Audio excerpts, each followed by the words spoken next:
ప్రయోజనాల్ని కాపాడుతున్న ప్రభుత్వం వైఎస్ఆర్సీపీ ప్రభుత్వం ఈ రోజున ఆరోగ్యశ్రీని 5 లక్షల నుంచి 25 లక్షల రూపాయలకి పరిమితి పెంచుతూ పేదవాడి ఆరోగ్యానికి పెద్దపీట వేసిన ప్రభుత్వంగా రాష్ట్రం అంతా మన్ననలు అందుకుంటోంది.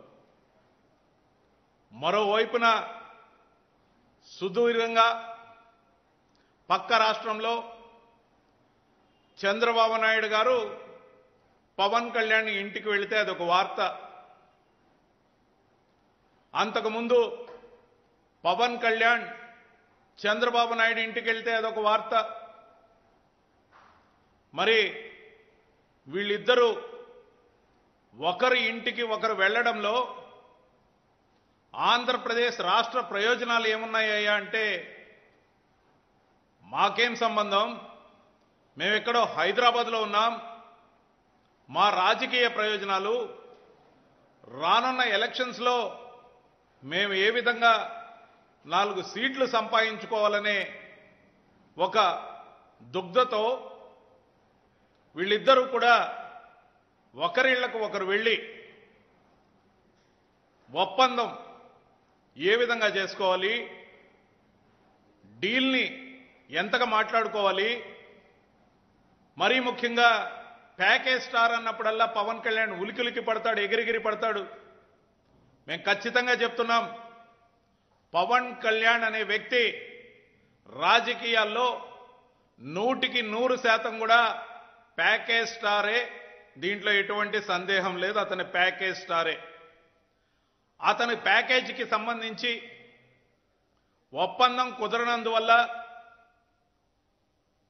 మరో రోజు 2 రోజుల్లో ఏదైతే నారా లోకేష్ యాత్ర ముగింపుకు వచ్చిన సందర్భాన ఆ సభకి దత్తపుత్రుడైన పవన్ కళ్యాణ్ హాజరు కాకపోతే ఇబ్బంది కాబట్టి రాయబారానికి డీల్ మాట్లాడుకోవడానికి చంద్రబాబు నాయుడు గారు పవన్ కళ్యాణ్ ఇంటికి వెళ్ళినట్టు మాకున్న సమాచారం. మేము నేరుగా అడుగుతున్నాం, కాదనే ధైర్యం మీకుందా? అంతేకాకుండా అటు సొంత పుత్రుడైన నారా లోకేష్కి పవన్ కళ్యాణ్ అంటే పడడంలా, ఇటు పవన్ కళ్యాణ్కి నారా లోకేష్తో కలిసి స్టేజ్ షేర్ చేసుకోవడం ఇష్టం లేదు. కానీ వాళ్ళిద్దరి మధ్య రాయబారం, సంధి ప్రయత్నం, ప్యాకేజీ కాస్త ఎక్కువైనా మాట్లాడి ఒడ్డున పడాలనుకుంటున్న నాయుడు చంద్రబాబు నాయుడు. ఈయన ఒక నాయకుడు, తెలుగుదేశంకి ఒక జెండా, జనసేనకు ఒక జెండా. ఇద్దరికి లేనిది మాత్రం ఒక అజెండా. రాష్ట్ర ప్రయోజనాలని కాపాడాలనే అజెండా లేని వీళ్ళు గతంలో 609 హామీలు ఇచ్చి తొంగలో దొక్కిన చంద్రబాబు నాయుడు గారిని ప్రశ్నించలేని పార్టీగా పవన్ కళ్యాణ్ది ఒక పార్టీయా అని అడుగుతున్నాం.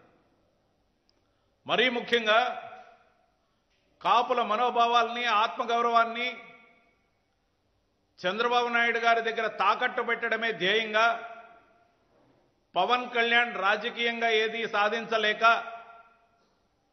ప్యాకేజ్ మాట్లాడుకుంటూ 50 సీట్లు అడగమని అందరూ చెప్తున్నా 25 సీట్లు ఇచ్చేందుకు తండ్రి కొడుకులు సుముఖంగా లేకపోతే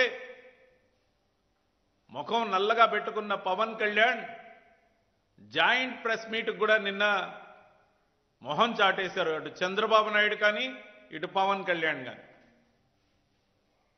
వార్తల కోసం వార్తల్లాగా సంధి ప్రయత్నాలు బెడిసి కొడుతుండగా రాబోయే ఎలక్షన్ తుఫాన్ని, ముఖ్యంగా వైఎస్ఆర్సీపీ ప్రభుత్వం ఇచ్చిన హామీలన్నీ నెరవేర్చింది, సంక్షేమ అభివృద్ధిని పరుగులెత్తిస్తుంది, పాజిటివ్ ఓటు సునామీలో కొట్టుకుపోతాం, ఒక్కొక్కరం అయితే ముక్కలు చెక్కలైపోతామని భయపడి పొత్తుల కోసం ఏదైతే వెంపర్లాట ఉందో దీంట్లో తన సొంత పుత్రుడి అగచాట్లని కవర్ చేయలేక తండ్రి పడుతున్న పాట్లు, చంద్రబాబు పడుతున్న పాట్లు మరీ విడ్డూరంగా ఉన్నాయి. 226 రోజుల పాదయాత్రట, 3132 కిలోమీటర్లు నడిచేసాడట. అది ఒక పాదయాత్రట నారా లోకేష్ది. అది పాదయాత్ర కాదు బాబు, నీ తనయుడు ఊబకాయం తగ్గించేందుకు చేసిన ఒక చిన్న యాత్ర. అందరూ నిద్రపోయాక నడి రాత్రి నియోజకవర్గాలు దాటి జిల్లా సరిహద్దులు దాటినట్టు కలరిచ్చిన యాత్ర. కానీ అది మాత్రం తెలుగుదేశం పార్టీకి, ఆ కార్యకర్తలకి ఒక చేదు మాత్ర. ఎవరైనా సహజంగా పరిణితి చెందిన నాయకుడు, పేరున్న నాయకుడు పాదయాత్ర చేసి ప్రజల కష్టాలు తెలుసుకొని వాళ్లతో మమేకమై తద్వారా తాము అధికారంలోకి వచ్చినప్పుడు వాళ్ళ కష్టాలను తీర్చడానికి చేసే యాత్రని పాదయాత్రని అంటారు.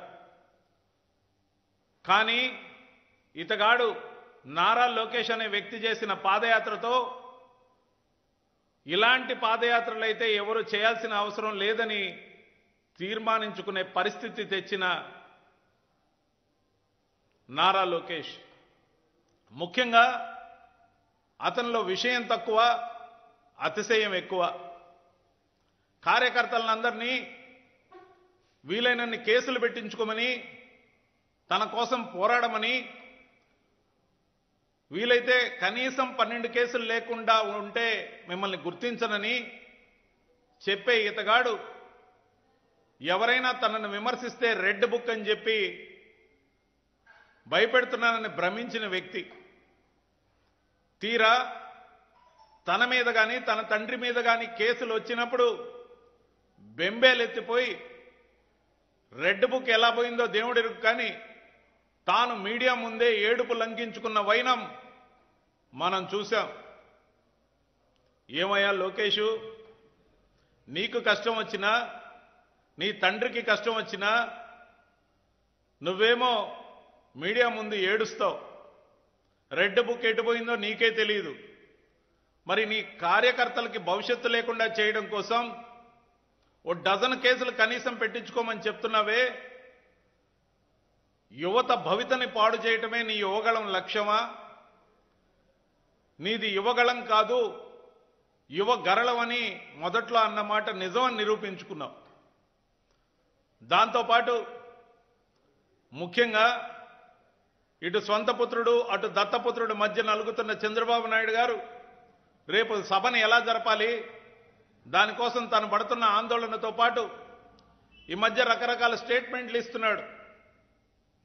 దాంట్లో 4 సంవత్సరాలు పూర్తి చేసుకున్న అమరావతి ఉద్యమం అట. అమరావతి ఉద్యమంకి 4 సంవత్సరాలు పూర్తయిందట. ఉద్యమం ఊసేలేదు, ఉద్యమం ఎక్కడుందో తెలీదు.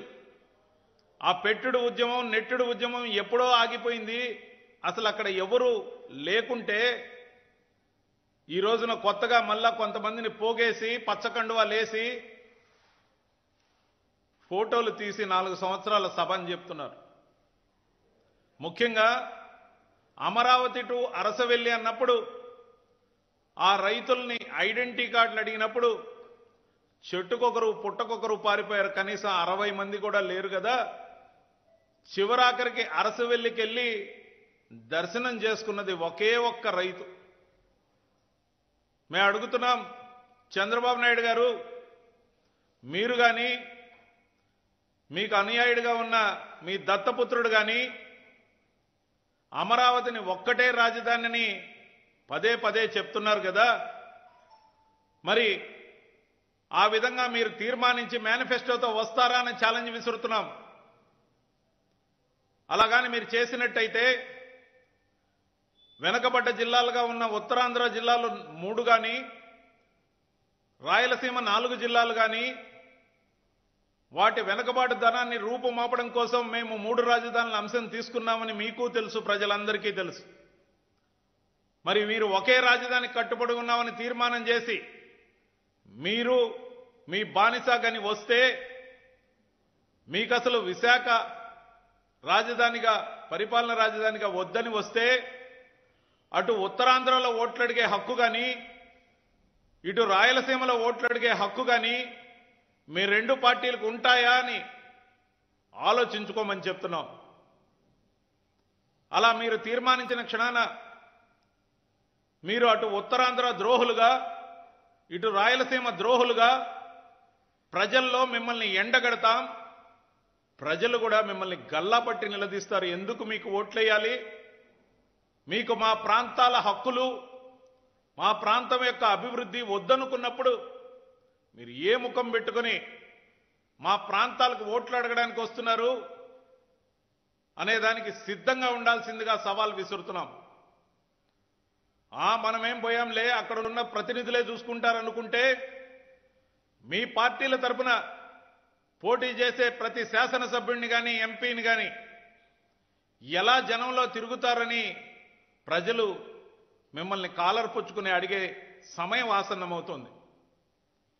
16,552 గ్రామాల రైతులు ట్యాక్సులు కడితే కేవలం 29 గ్రామాల కుల రాజధానిని అభివృద్ధి చేసుకోవడం కోసం, మీ బినామీ భాగోతం కోసం, మీ వర్గం మీ సామాజిక వర్గం మీ బినామీల బాగు కోసం అమరావతి ఒక్కటే రాజధానిని నినదిస్తున్న మీరు కానీ పవన్ కళ్యాణ్ కానీ జనంలో అటు ఉత్తరాంధ్రలో కానీ ఇటు రాయలసీమలో కానీ ఓట్లు అడగడానికి ఎలా వస్తారని మేము ప్రశ్నిస్తున్నాం.